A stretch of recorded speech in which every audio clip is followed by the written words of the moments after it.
آج نوجوانوں کے عالمی دن پر وزیر اعظم محمد شہباز شریف نے اپنے پیغام میں کہا ہے کہ نوجوانوں کا عالمی دن منانے کا مقصد اس امر کا اعتراف کرنا ہے کہ نوجوان اس دنیا کے مستقبل کے معمار اور تبدیلی کا اصل متحرک ہیں۔ شہباز شریف کا کہنا تھا کہ ٹیکنالوجی اور مواقع کا یہ ملاپ نوجوانوں کو اپنی خواہشات کو ٹھوس نتائج میں بدلنے کی طاقت فراہم کرتا ہے تاکہ وہ ایک پائیدار اور مساوی مستقبل کی راہ ہموار کر سکیں۔ 30 سال سے کم عمر کی 60% آبادی کے ساتھ پاکستان ایک بڑی نوجوان آبادی کا حامل ملک ہے جو تیزی سے عالمی ڈیجیٹل منظرنامے سے جڑ رہا ہے۔ وزیر اعظم نے کہا کہ تعلیم، کاروبار اور سماجی سرگرمیوں کے لیے ٹیکنالوجی کا استعمال کرتے ہوئے نوجوان اپنے اندر مثبت تبدیلی کے محرک بن سکتے ہیں۔ آج کے دن ہم پاکستان کی نوجوان آبادی کے استعداد سے پوری طرح استفادہ حاصل کرنے اور ان کے لیے یکساں مواقع سے بھرپور سازگار ماحول پیدا کرنے کے لیے عزم کا اعادہ کرتے ہیں۔ 2013 میں ہم نے youth loan and agricultural scheme متعارف کرائی جس کے اب خاطر خواہ نتائج برآمد ہو رہے ہیں۔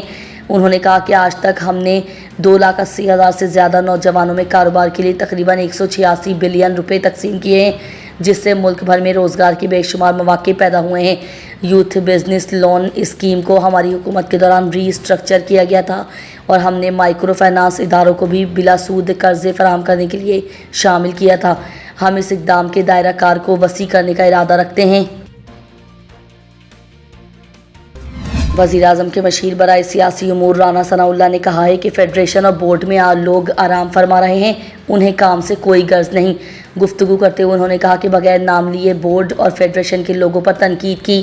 انہوں نے کہا کہ جب لوگ ہر طرف سے فارغ ہو جاتے ہیں تو بورڈ اور فیڈریشن میں جا کر بیٹھ جاتے ہیں۔ رانا ثناء اللہ کا کہنا تھا کہ پورے ملک میں ایسا کوئی اسپورٹس کمپلیکس نہیں جہاں انٹرنیشنل لیول کی سہولتیں موجود ہوں۔ صوبائی سطح پر بھی ایسی اکیڈمیز ہونی چاہیے جہاں بین الاقوامی معیار کی کوچنگ اور سہولتیں حاصل ہوں۔ مسلم لیگ نون کے رہنما نے مزید کہا کہ سپریم کورٹ کے جج کا کام تقریریں کرنا نہیں، پارلیمنٹ جو قانون بنائے گی عدالتوں کو اسی کے مطابق فیصلہ کرنا ہے۔ قانون بنانا پارلیمنٹ کا کام ہے، عدالتیں آئین و قانون کے مطابق فیصلے کرنے کی پابند ہیں۔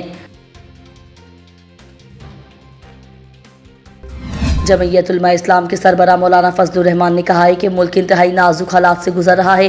پشاور میں تاجر کنونشن سے خطاب کرتے ہوئے انہوں نے کہا کہ JUI ہر شعبے سے تعلق رکھنے والے لوگوں کی بات کرتی ہے، معیشت کے حوالے سے اپنی آواز بلند کرتے ہیں۔ ہم ملک کی معیشت کی بہتری کے لیے کردار ادا کر سکتے ہیں۔ ہمارے ملک میں کیا امن ہے، معیشت ہے، ملک کا تاجر طبقہ مشکلات کا شکار ہے۔ ملک کے لیے معیشت اور معیشت کے لیے امن ضروری ہے۔ عوام کے ٹیکسوں کا پیسہ فلاح و بہبود پر استعمال نہیں ہو رہا۔ ہر شعبے سے تعلق رکھنے والوں کو متحرک کرنے کی ضرورت ہے۔ ملک کو سیاستدان چلاتے ہیں جنہیں عوام کی مشکلات کا ادراک ہے، صرف سانس اور موت پر ٹیکس نہیں، باقی ہر چیز پر ٹیکس عائد ہے۔ ملک میں وزیر خزانہ باہر سے درآمد کیا جاتا ہے۔ ہمارے ملک میں ایک وزیر خزانہ آیا تھا، بعد میں وزیر اعظم بن گیا، ہمیں ابھی تک یہ پتہ نہیں چلا کہ یہ آیا کہاں سے تھا۔ ہم کیوں روز روز ظالمانہ ٹیکس ادا کریں؟ ہمارے سیاستدانوں نے باہر انتظامات کیے ہوئے ہیں، ہمارے سیاستدان مشکلات آئیں تو باہر چلے جائیں گے۔ ہمیں کسانوں کو مراعات دینی چاہیے تھیں، ہم نے ان سے مراعات چھین کر بوجھ بڑھا دیا۔ انہوں نے مزید کہا کہ باہر سے غیر معیاری گندم کیوں امپورٹ کی گئی؟ تاجر کے لیے آسانیاں پیدا کرو۔ ملک کی آئینی، مذہبی اور دینی شناخت کو ختم کرنے کی کوشش کی جا رہی ہے۔ آپ کسی کی شناخت ختم کریں گے تو رد عمل تو آئے گا۔ وزیر اعظم پنجاب مریم نواز شریف نے کہا ہے کہ نوجوانوں کی توانائی اور صلاحیتیں ملک کی ترقی کے لیے بے حد اہم ہیں۔ نوجوانوں کے عالمی دن پر اپنے پیغام میں مریم نواز کا کہنا تھا کہ نوجوان قوم کا سرمایہ اور مستقبل کے معمار ہیں۔ یوتھ کی تعلیم و تربیت اور کردار سازی پر توجہ فرض ہے۔ مسلم لیگ نون کی حکومت نوجوانوں کو اپنے خوابوں کو حقیقت میں بدلنے کے مواقع دے رہی ہے۔ انہوں نے کہا کہ چیف منسٹر یوتھ انیشیٹوز کے تحت نوجوانوں نسل کی فلاح و بہبود کے لیے متعدد پروگرام جاری ہیں۔ نوجوان طلباء کی آسانی کے لیے اور پیٹرول بائکس کا دوسرا فیز جلد لائیں گے۔ نوجوانوں کو بین الاقوامی جاب مارکیٹ کے تقاضوں کے مطابق IT اسکلز ٹریننگ دی جا رہی ہے۔ وزیر اعلیٰ کا کہنا تھا کہ مسلم لیگ نون نوجوانوں کو پھر لیپ ٹاپ اسکیم دے رہی ہے۔ جلد نوجوانوں کو اعلیٰ تعلیم کے وظائف دیے جائیں گے۔